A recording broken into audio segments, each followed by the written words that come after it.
In this video, we're going to cover the login widget in Wishlist Member. So this is a pretty straightforward tool, but it's going to give you some ability to put a login form in your sidebar and make it easy for your members to be able to log in. So in order to do that, we're going to, of course, it's a widget, so we're going to head on over to under Appearance in WordPress and then Widgets.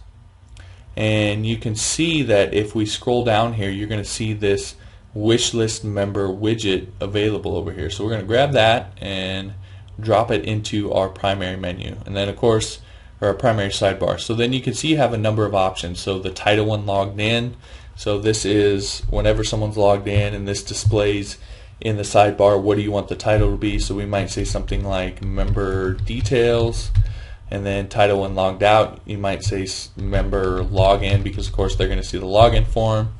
And then you have a couple of advanced options. You can hide the RSS link, and we'll look at this widget here in just a second. That'll make sense. But there's an RSS link in the widget for someone who wants to subscribe to content via RSS feed. Of course, that uses RSS secret key to create a unique feed for each user. So chances are you're probably going to want to leave this unchecked, because you want to give people the option to subscribe to their unique feed and a list of all the content that they have access to. Next, you have the hide register link. So by default, there will be a register link that shows up in the login widget, and you can of course hide that if you'd like. And you can select to only display this if the member is logged in. And then of course you can also hide the membership levels that a user belongs to. And there may be reasons why you want to do that. If you have a modular course and you're dripping it out over a certain number of days, you may not want them to see how you've actually structured on the back end. You may only want them to just see what content they have available and so on.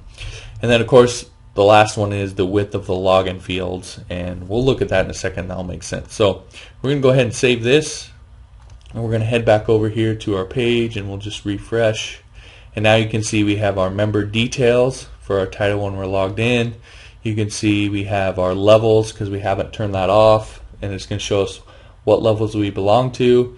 We're going to have a link for membership details, which if we click on, it's going to take us to our WordPress profile page that we can edit all our profile options. We're going to have our RSS feed. Again, this is unique. It's using the RSS secret key, so this is unique to the individual user.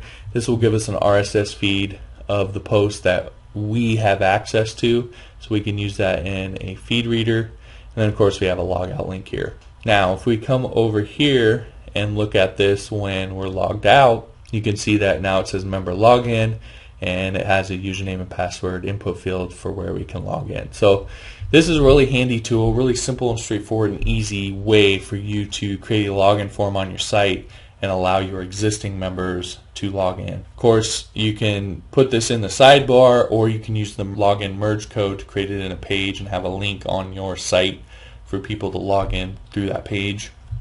Really, again, depends on how you want to do it.